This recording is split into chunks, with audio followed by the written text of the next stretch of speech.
I'm in this building right here. Very good. Second drive.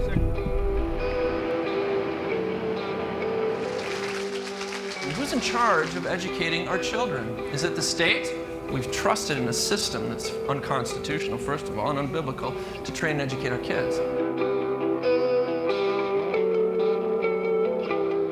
I'm here in sunny Myrtle Beach for the 2015 South Carolina Tea Party Coalition Convention. It's not an easy event to get to. There's not a lot of direct flights, unless you're Donald Trump. Plus, it's a sold-out event, so you'll need one of these wristbands. So to make this easier, how about I just strap a camera on my back and I'll take you inside with me. South Carolina historically has played a critical role in the presidential nominating process. You're here because you love liberty and you understand that it is fragile and under assault. I think a lot of people have a misperception about what Tea Party is all about, but basically Tea Party just equals patriots and true Americans who get up and go to work every day. They're not looking for government hand. They want to work.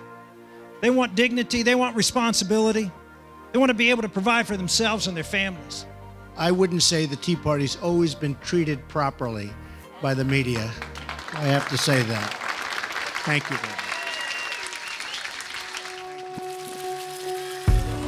Prior to this speech, Mr. Trump invited the press aboard his custom 757 to say a few words about the Republican frontrunners. We went with Mitt Romney. He failed. He let us all down. For him to be running again is outrageous. The last thing this country needs is another Bush. We've had it with the Bushes. And by the way, today you have record turnout. And maybe I'll give credit to somebody else, but you know where it all comes from. I mean, this is the biggest turnout they've ever had by far. That's true. 725 people fill this sold-out ballroom. Each year we get better and bigger. But executive producer Joe Dugan doesn't give Trump all the credit. This is the first year he's opened it up to the public, not just members of grassroots organizations. And I didn't see any Trump signs. Former director of pediatric neurosurgeon, Dr. Benjamin Solomon Carson. Whatever we come up with, it needs to eliminate the IRS. We don't need that. Okay? I could feel the passion and I could feel his spirit and actually started to cry. We need to abolish the IRS. I think by June it is likely that we'll see all of the candidates who are running. And then we'll have a robust debate about the right direction for this country to go. You know, in South Carolina, we define gun control as hitting what you aim at. Please leave your cell phones on. I want to make sure President Obama hears every word we say today.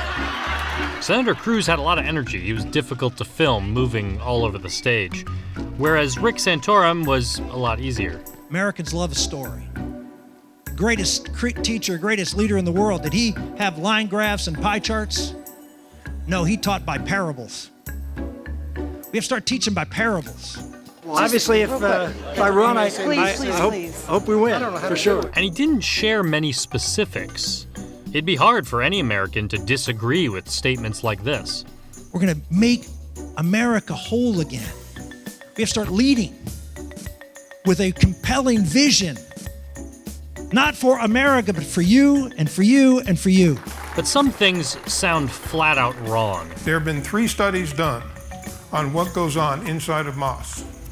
83% of those mosques promote violence, either by the literature they give to their followers who attend those mosques or by the messages given by the imams at those mosques.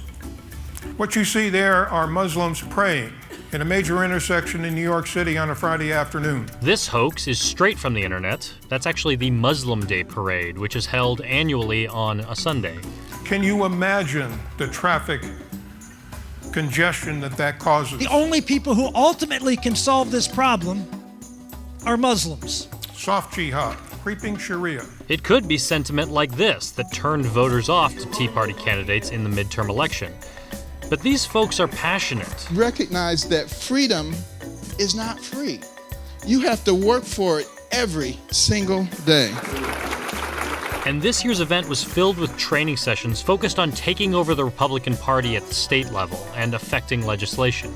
our mission is to educate as many people as possible to what is really happening in their country.